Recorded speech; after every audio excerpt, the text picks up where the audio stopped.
Hello guys, I am A K Gautam and you are watching my YouTube channel. तो दोस्तों, आज की video बड़ी ही इंटरेस्टिंग है और ये वीडियो उनके लिए है जो दिल्ली यूनिवर्सिटी में एडमिशन लेना चाह रहे हैं या एडमिशन लेने वाले हैं। तो और जो दिल्ली के बाहर से हैं, मतलब कि जो जिनका जो घर है वो दिल्ली के बाहर है और पर वो दिल्ली यूनिवर्सिटी से पढ़ना चाहते हैं। तो उनके सबसे मेन क्वेश्चन यही होता है कि दिल्ली यूनिवर्सिटी में कॉस्ट ऑफ लिविंग कितना आएगा, क्योंकि वो दिल्ली से बाहर से आके यहाँ दिल्ली में स्टे करेंगे तो उन्हें दिल्ली में स्टडी करनी है। तो उनका जो कॉस्ट ऑफ लिविंग है कितना आएगा, क्योंकि वो सारा पैसा उन्हें अपने घर से ही लेना है। तो इसलिए ये वीडियो उनके लिए है। तो इस वीडियो में यही बताने वाला हूँ कि दिल्ली यूनिवर्सिटी में आप पढ़ाई करने की सोच रहे हैं तो यहाँ पे जो कॉस्ट ऑफ लिविंग है वो कितना आएगा। जो दिल्ली के बच्चे हैं उनका तो कुछ खास नहीं है, वो फ़ीस जितनी उनकी कोर्स की फ़ीस जाती है और दिल्ली से ही अप डाउन करना है, वो उनका खर्चा है। लेकिन जो बाहर से बच्चे आ रहे हैं उनके माइंड में क्वेश्चन रहता है कि दिल्ली में सर्वाइवल के लिए, मतलब स्टे करने के लिए, सर्वाइवल नहीं, स्टे करने के लिए कितना खर्चा आ जाता है कॉस्ट ऑफ लिविंग। तो इस वीडियो में मैं आपको बताने वाला हूँ। तो सबसे पहले बात हम करेंगे हॉस्टल की। देखिए, दिल्ली के इतने सारे कॉलेज हैं, क्या सब हॉस्टल प्रोवाइड कराते? तो नहीं, दिल्ली के सारे कॉलेज हॉस्टल प्रोवाइड नहीं कराते। दिल्ली में सिर्फ 20 से 22 कॉलेज के पास ही हॉस्टल है और वही कॉलेज हॉस्टल प्रोवाइड कराते हैं। और हॉस्टल की कई सारी कंडीशंस भी होती हैं कि आपकी जो दूरी होनी चाहिए हॉस्टल से वो आपकी 70-80 किलोमीटर होनी चाहिए इतना। उसके साथ साथ आपकी मेरिट भी लगती है, क्योंकि ऐसा नहीं है कि जिस कॉलेज के पास हॉस्टल है कि वो सभी बच्चों को हॉस्टल प्रोवाइड करा रहा है, नहीं, वो सिर्फ मेरिट के बेस पर करा रहा है। 3-4 कंडीशन ये लगा के कि आपकी दूरी कितनी होनी चाहिए और आपका क्या नाम है, मेरिट कितनी है। अब हम सब जानते हैं कि दिल्ली यूनिवर्सिटी की मेरिट कैसी होती है, एडमिशन लेने के लिए ही कितनी हाई जाती है। तो जिसे हॉस्टल मिल रहा है वो तो भाई अलग ही किस्मत लिखवा के लाया है, शायद जिसे हॉस्टल मिल जाए। तो ये तो रही, लेकिन हॉस्टल में रहने का भी कुछ खर्चा होता है। अब हॉस्टल का कितना खर्चा होता है वो मैं बताऊँ कि हर कॉलेज का एक तो अलग अलग हॉस्टल है, तो सबके फ़ीस भी अलग अलग होती है हर हॉस्टल की। तो मैं आपको एक एवरेज बता देता हूँ कि आपका साल का बताता हूँ। साल का अगर आपको हॉस्टल का खर्चा आता है, जो अगर आपको हॉस्टल मिल जाता है तो आपका 50 से लेके 80,000 90,000 के समथिंग इतना हॉस्टल का खर्चा बैठ जाता है। 50-60 हज़ार से 80-90 हज़ार के बीच में ये एवरेज बैठ जाता है हॉस्टल का खर्चा। तो अगर हम मंथली इसे कैलकुलेट करके देखें तो आपका यानी कि 5 से 7-8 हज़ार तक, 5 से 8 हज़ार के बीच में आपको हॉस्टल का खर्चा बैठ जाता है। वो अलग अलग कॉलेज के हिसाब से होता है। इसमें आपका सब लंच डिनर वगैरह ये सब इसमें ही होते हैं, ब्रेकफास्ट वगैरह। तो ये इतना कॉस्टली नहीं पड़ता। खाने की क्वालिटी तो खैर हॉस्टल की सबको पता है, मतलब एवरेज होती है, कोई इतना आपको डिलीशियस फूड भी नहीं मिलेंगे, क्योंकि सबको एक जैसा खाना मिलता है तो वो इसलिए कॉमन हो जाता है। वहीं अब बात करें कि अगर हॉस्टल नहीं मिला तो पढ़ाई तो वो भी करेंगे ना जब एडमिशन हुआ है, तो उन्हें क्या करना पड़ेगा। उनके पास ऑप्शन होते हैं फिर पीजी, कि वो कॉलेज के पास, जैसे आपका जहाँ भी कॉलेज है या आपका जहाँ भी कैंपस है तो उसके पास इस ना जो एरियाज़ होते हैं, लिविंग एरियाज़, वहाँ पे वो पीजीज़ रहते हैं। तो वहाँ पे आप पीजी ले सकते हैं। जो पीजी का रेंट होता है वो जनरली क्या आते हैं, नॉर्मल से नॉर्मल पीजी का भी 8 से 10 हज़ार के बीच में होता है ना। बेसिक आपका जो सबसे कम एवरेज होता है वो 8 से 10 होता है। और पीजी में भी ऐसा नहीं है कि आपको कोई अच्छा खास पीजी मिलता है। आपको 10-12 हज़ार में, मतलब ऐसे नॉर्मल पीजी मिल जाएगा, 1 सिंगल बेड वाला, और आपकी टेबल वगैरह आ जाएगी, मिल जाएगी। कुछ पीजीज़ क्या आते हैं, शेयरिंग वाले भी होते हैं जिसमें 2 बेड होते हैं, आप शेयरिंग कर सकते हैं, उनका भी प्राइस होता है, उनका थोड़ा प्राइस अलग अलग हिसाब से होता है। तो एवरेज जो होता है वो 8 से 10 हो जाता है पीजी का, है नी। और मतलब आप 12-15 तक लेके चल सकते हैं। वहीं पीजीज़ में खाना होता है, सुबह शाम का खाना वो होती है कि इस तरीके से कैसे आपको वो खाना प्रोवाइड कराते हैं। वहीं अब बात करें, अगर आप पीजी में भी नहीं रहना चाहते, आप रूम लेना चाहते हैं तो आप रूम भी ले सकते हैं। रूम आपको पड़ जाता है 8 से 10 हज़ार का, सिंपल सा रूम। ऐसा नहीं है जैसे आप बाहर से आ रहे हैं तो आपको खुले में रहने की आदत है। दिल्ली में इतनी जगह नहीं है कि आप, दिल्ली में बहुत भीड़ है, तो दिल्ली में आपको नॉर्मल ही रूम मिलेंगे 8-10 हज़ार में। आपका एक कमरा होगा छोटा सा जिसमें आपका बेड टेबल ये सब होंगे।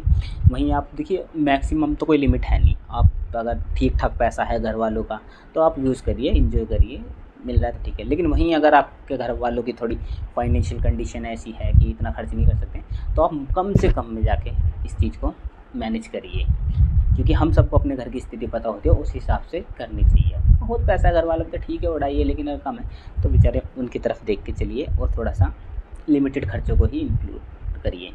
वहीं अगर आप फ्लैट लेना चाहते हैं तो 15 से 20 हज़ार के बीच में आपको 2 BHK फ्लैट भी मिल जाएगा।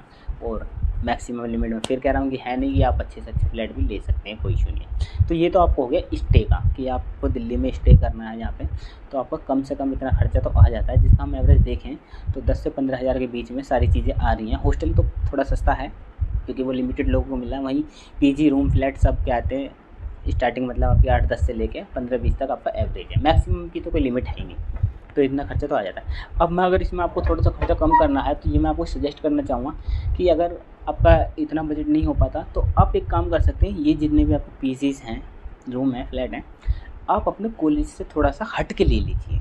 मतलब क्या रीज़न है कि अगर आप जैसे नॉर्थ कैंपस में जा रहे हैं तो ये जीटीबी नगर, ये जो जितने भी एरियाज़ हैं आसपास के, ये थोड़े हाईली प्राइस वाले होते हैं, इसलिए क्योंकि यहाँ पर डिमांड बहुत ज़्यादा होती है। अगर आप किसी भी कॉलेज में जा रहे हैं तो आप रहने के लिए सोचेंगे ना कि पास में ही कॉलेज मिल जाए, क्यों जाना पड़े, ट्रैवलिंग का खर्चा होता है। तो इसीलिए क्या होता है, वहाँ के जो प्राइस हैं वो हाईली होते हैं। अगर आप थोड़ा सा कॉलेज से हट के, जो कॉलेज के हट के जो थोड़े से एरियाज़ हैं, वहाँ पे अगर रूम या फ्लैट ले लेते हैं तो आपके लिए अच्छा रहेगा। वहाँ पे आपको थोड़ा सा लो बजट मिल जाएगा।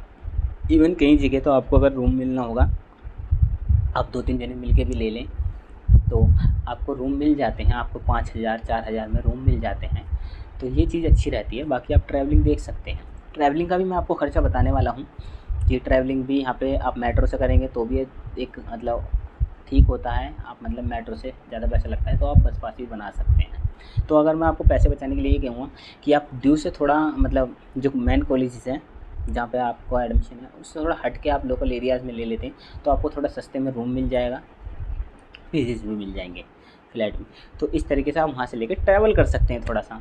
अब हम थोड़ा ट्रैवलिंग का खर्चा बताते हैं कि ट्रैवलिंग का भी खर्चा कितना आ जाता है। ट्रैवलिंग यहाँ पे मेट्रो भी चलती है, बस भी चलती हैं, ऑटो भी चलते हैं, रिक्शे भी चलते हैं। तो आपको उस हिसाब से बताता हूँ मैं क्या है कि अगर आप देखिए आप कॉलेज के पास रह रहे हैं तो आपको वॉकिंग डिस्टेंस पे भी हो सकता है आपका पीजी, शायद आपको खर्चा ना हो, लेकिन फिर भी अगर थोड़ा सा 2-2.5 किलोमीटर या 1 किलोमीटर हुआ तो आपका खर्चा होगा रिक्शे का। तो आपका ये मान के चलो 20 से 40 हज़ार रुपये, मतलब 20 से 40 रुपये आपका खर्चा पर डे का होगा। जिसे हम अगर बात करें तो आपके 1000 से 1200 रुपये आपके करीब ये खर्चे लग जाएंगे। ज़्यादा से ज़्यादा मान के चलें तो 1000-1200 रुपये आपका रिक्शे का खर्चा हो सकता है। वहीं जैसे अगर आपने थोड़ा सा दूर लिया है, मैंने बताया ना कि आप थोड़ा अगर खर्चा कम करते हैं तो आप दूर से ले सकते हैं थोड़ा सा, कि मेन कैंपस की जगह आप थोड़ा ऑफ कैंपस की तरफ जो लोकल एरिया है वहाँ पे रूम ले सकते हैं। तो आपका मेट्रो का जो खर्चा होगा वो डिपेंड करता है दूरी पर, लेकिन फिर भी 80 से 100 रुपये ना रोज़ लग ही जाते हैं। अगर आप एक तरफ का देखेंगे तो 40 रुपये कॉमनली होता ही है, 30, 40, 50 वो डिपेंड करता है आपकी दूरी पे। तो ये मान चलिए कि 100 रुपये का खर्चा तो आपका मेट्रो का है रोज़ आने जाने का। तो अगर आपका मेट्रो से ट्रैवल करते हैं तो आपको 3000 रुपये एक्सपेंसिव आता है मंथली। वहीं आप इस खर्चे को बचा सकते हैं थोड़ा सा, क्योंकि दिल्ली में बसेस की सेवा भी अच्छी है। जब आप एडमिशन लेते हैं तो आपका एक स्टूडेंट पास बनता है। तो अगर आपको ट्रैवलिंग का थोड़ा सा एक्सपेंसिव ज़्यादा लगता है तो आप ट्रैवलिंग बस पास बनवा सकते हैं, जो कि बहुत ही ज़्यादा क्या है, सस्ता है। आप स्टूडेंट पास बनवा सकते हैं, वहाँ मात्र आपका 100 रुपये पर मंथ आता है। अगर आप 100 रुपये पर मंथ बनवा लेते हैं, आप 4 महीने का या 3 महीने का, कितने महीने का बनवाएंगे उस हिसाब से आपका 3 महीने का 300 रुपये का, 15 रुपये का वो काट लेते हैं मतलब सिक्योरिटी। तो आपका 315 का 3 महीने का बन जाएगा, 5 महीने का 515। तो आप बस पास बनवा लीजिए और पूरी दिल्ली में बस में कहीं घूमिए, संडे में घूमिए, सैटरडे में घूमिए और किसी भी रूट पर घूमिए तो बस पास मिल जाता है। और दिल्ली की बसेज़ भी अब मतलब फुल AC वाली आ रही हैं, तो आप बस से ट्रैवल करिए, काफ़ी अच्छा है। बस की सेवा भी अच्छी है दिल्ली में, और चेंज करके जाइए अगर एक बस भी नहीं मिलती है डायरेक्ट। तो ये तो हो गई ट्रैवलिंग।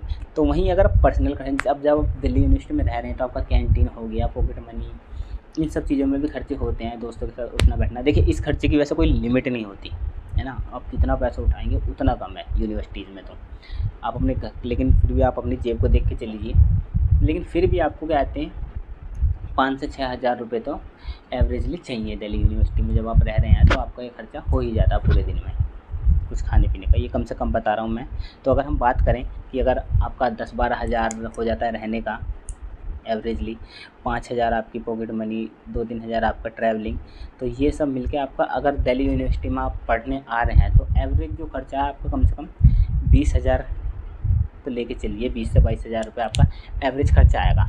अब इसमें आपको मैनेज कैसे करना है, ये तो मैंने आपको एक एवरेज खर्चा बता दिया, वो आपके ऊपर डिपेंड करता है कि आपको कहाँ कहाँ पैसे की कटौती करनी है।